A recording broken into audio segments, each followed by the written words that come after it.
Scooty কেনার পর থেকেই আমার বর তো প্রায় বাইক চালাতে ভুলেই গেছে।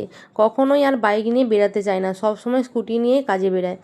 তো বাইকটা পড়ে পড়ে নষ্ট হচ্ছে, আর মাঝে মধ্যে ভাইরা বাইকটা নিয়ে কাজে যায়, সেই কারণেই গাড়িটা আর কি যত্ন করে রাখতে হয়।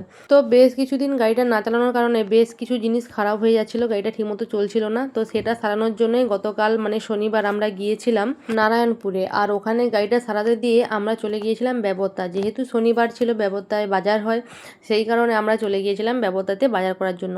তো মাঝে মধ্যে যখন বরের কাজ পড়ে আমরা তো চলে আসি ব্যবতাতে বাজার করতে। আর বাজার করা হয়ে যেতে আমরা বাড়ি ফেরার পথে সামনে দেখো এখানে ট্রেন লাইনে গেট পড়ে গেছে, ট্রেন আসবে। তো তোমরা একটু কমেন্ট করে বলো তো এইটা কোন জায়গা? নারায়ণপুর আর ব্যবতার যাওয়ার মাঝখানে এই ট্রেন লাইনটা পড়ে। তো এটা কোন জায়গা অবশ্যই কমেন্ট করে জানিও। আর এখন যেহেতু বর্ষাকাল চলছে, প্রতিদিনই তো প্রায় মেঘলা ওয়েদারই থাকে। তো ট্রেন লাইন এই জায়গাটা আমার বেশ ভালো লাগে, যে দূর দূরান্ত পর্যন্ত ট্রেন লাইন চলে যাচ্ছে, আকাশে কালো মেঘ, চারপাশে সবুজ গাছপালা, জায়গাটা দেখতে তো বেশ সুন্দরই লাগে আমার। তো যাই হোক, ওখান থেকে চলে এসেছিলাম গ্যারেজে, যেহেতু ওখানে বলেছিল সঙ্গে সঙ্গে গাড়িটা সারিয়ে দেবে। তো গাড়ি সারানোর পরে গাড়িটা যখন ওয়াশ করছিল, বাবা ওখানে দাঁড়িয়েছিল, আর আমি বাড়ি চলে এসেছিলাম, কারণ ছেলে পড়তে গিয়েছে, ওকে বাড়ি নিয়ে যেতে হবে। তো এখনকার মতো টাটা, দেখা হচ্ছে পরবর্তী ভিডিওতে, বাই।